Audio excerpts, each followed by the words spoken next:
Hai semuanya, kali ini kita akan mengunjungi Museum Perumusan Naskah Proklamasi yang terletak di Jalan Imam Bonjol nomor 1, RT 9, RW 4, Kecamatan Menteng, Kota Jakarta Pusat, Daerah Khusus Ibu Kota Jakarta. Bangunan ini menjadi saksi penting dari awal berdirinya Negara Kesatuan Republik Indonesia. Di gedung inilah teks proklamasi disusun dan di gedung inilah naskah proklamasi dirancang oleh Soekarno, Muhammad Hatta, Ahmad Subarjo, dan Sayuti Melik selaku juru ketik di museum ini. Dahulu, sebelum menjadi Monasprok atau Museum Perumusan Naskah Proklamasi, bangunan ini merupakan tempat tinggal milik Laksamana Tadashi Maeda.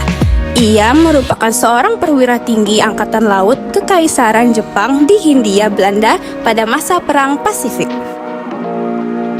Gedung dengan luas tanah 3.914 meter persegi dan luas bangunan 1.138 meter persegi ini dibangun dengan gaya arsitektur Eropa oleh Belanda. Sampai akhirnya pada saat Perang Pasifik terjadi, Jepang masuk dan mengambil alih Indonesia. Pada masa itulah gedung ini kemudian dijadikan tempat tinggal oleh Laksamana Muda Tadashi Maeda. Di museum ini terdapat 4 ruangan yang masing-masing ruangannya memiliki kisah sejarah yang berkesinambungan.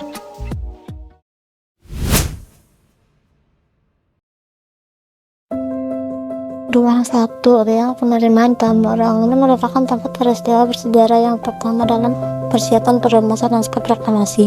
Ruangan tersebut adalah ruang tamu yang juga digunakan sebagai kantor oleh Maeda. Sepulang dari Rangas Budaya Klub pada tanggal 16 Agustus 1945, pukul 10 WIB, Insinyur Soekarno, Dr. Randus Muhammad Hatta, dan Master in the Resident Ahmad Subarjo diterima oleh Maeda di ruang ini. Pertemuan ini dihadiri oleh Nis Hijima, asisten Maeda, dan Miyoshi, seorang diplomat karir Kementerian Jepang. Setelah saling memberi hormat, Soekarno mengucapkan terima kasih atas kesediaan Maeda meminjamkan rumah kediamannya untuk dapat mempersiapkan proklamasi. Di samping itu, Maeda memberitahukan pesan dari Tunseikan bahwa rombongan yang pulang dari Rengas Club segera menemuinya. Setelah pembicaraan antara tokoh nasional dan Maeda selesai, rombongan yang terdiri dari Soekarno, Hatta, Ahmad Subarjo, Miyoshi, dan Maeda berangkat menemui Gunseikan. Akan tetapi rombongan hanya bertemu dengan Jenderal Nishimura. Pertemuan dengan Nishimura menimbulkan reaksi dari Soekarno dan Hatta berupa protes bahwa pihak Jepang tidak menepati janji. Akhirnya rombongan kembali menuju kediaman Maeda. Soekarno, Hatta, Ahmad Subarjo, dan Miyoshi segera memasuki ruangan dan disambut Maeda. Ketika pembicaraan berlangsung, pemimpin bangsa telah menyatakan bahwa Indonesia menolak dijadikan sebagai barang inventaris yang harus diserahkan Jepang kepada sekutu. Oleh karena itu, mereka menyatakan untuk mereka sekarang juga, serta menunjukkan bangsa lain sebagai bangsa yang berhak menentukan nasibnya memproklamasikan kemerdekaan.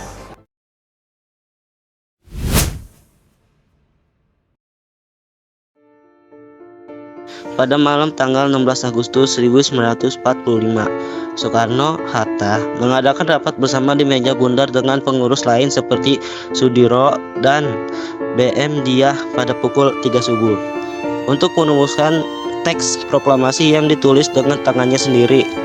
Dalam suasana yang penuh semangat dan antusiasme, mereka menyusun kata-kata yang akan menjadi penanda resmi kemerdekaan Indonesia.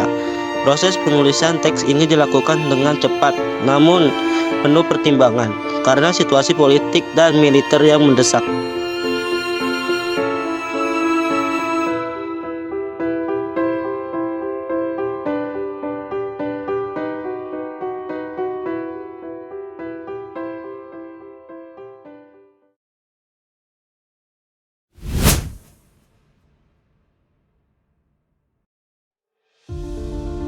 Ruang ini adalah tempat pengetikan naskah proklamasi setelah persetujuan dari Insinyur Soekarno meminta Sayuti Melik untuk mengetik naskah proklamasi di ruang bawah tangga, ditemani oleh BM Diah.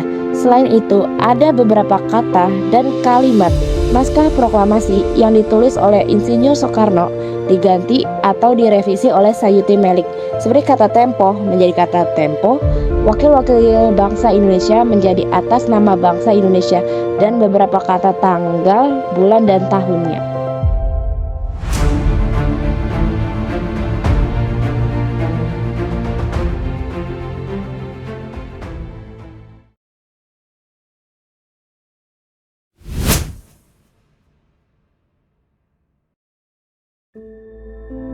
Ruangan ini adalah ruangan tempat disetujuinya konsep naskah proklamasi oleh seluruh hadirin yang datang kurang lebih 40-50 orang.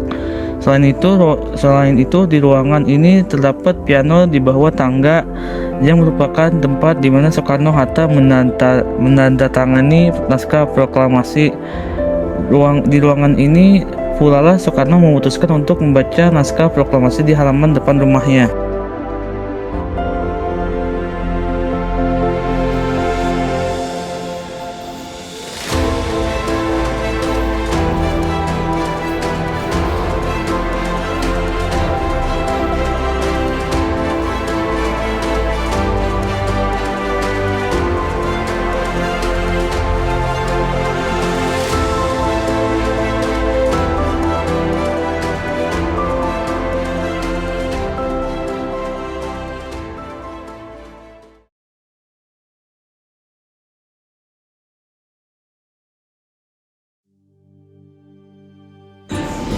Selamat pagi Kak. Kalau boleh tahu nama kakaknya siapa ya Kak? Nama saya Jaka Perbawa. Ya. Kalau untuk dipanggilnya kakak atau? Bebas, kakak boleh. Oke. Kali ini kami akan mewawancarai sekiranya 5 pertanyaan yang akan mewawancarai. Mungkin langsung saja di yang pertama.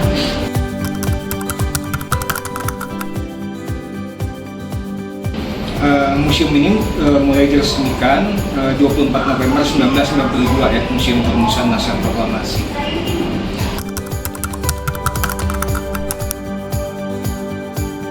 Tujuan dibangunnya museum ini tentu karena museum ini sebagai tempat yang bersejarah lahirnya bangsa Indonesia, jadi dipersiapkan sebagai museum untuk menjadi museum tempat lahirnya bangsa Indonesia dengan dirumuskannya naskah proklamasi.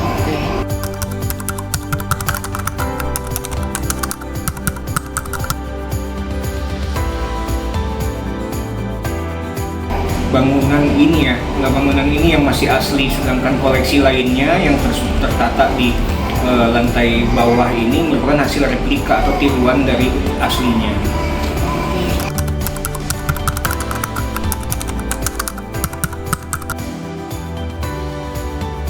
Proses perumusan naskah proklamasi itu diawali pukul 10 malam ya, 16 Agustus 1945, di mana Bung Karno, Bung Hatta, dan Ahmad Subarjo meminta izin kepada pemilik rumah yaitu Laksamana Muda Tadashi Maeda. Karena Maeda mendukung Indonesia merdeka, beliau mempersilahkan rumahnya sebagai tempat persiapan kemerdekaan. Selanjutnya peristiwa berlanjut di ruang makan saat Bung Karno, Bung Hatta, dan Ahmad Subarjo merumuskan naskah proklamasi, sedangkan tokoh lainnya yang berjumlah 40-50-an orang menunggu di ruang besar, tidak terlibat dalam perumusan naskah proklamasi. Setelah naskah proklamasi selesai ditulis oleh Bung Karno membacakan dan meminta persetujuan dari tokoh yang hadir. Apakah setuju dengan naskah tulisan tangan yang sudah dibuat atau belum sepakat. Nah, namun prinsipnya mereka menyetujui dan akhirnya kemudian Bung Karno meminta kepada Sayuti Melik untuk mengetikkan naskah proklamasi.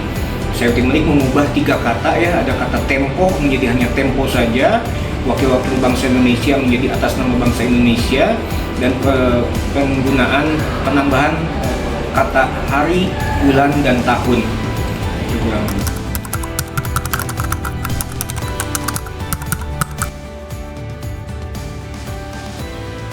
Museum ini tentu ya sebagai tempat lahirnya bangsa Indonesia wajib diketahui oleh kita sebagai bangsa Indonesia. bagaimana proses bangsa Indonesia lahir dan bagaimana suasana saat ini, masa sekarang merupakan hasil dari apa yang dihasilkan oleh para pendiri bangsa. Para pendiri bangsa memperjuangkan Indonesia merdeka, dan kita sekarang generasi saat ini harus mengisi kemerdekaan dengan hal-hal positif, karena cita-cita bangsa Indonesia itu agar tetap terpelihara, agar bangsa Indonesia tidak punah, tidak bubar.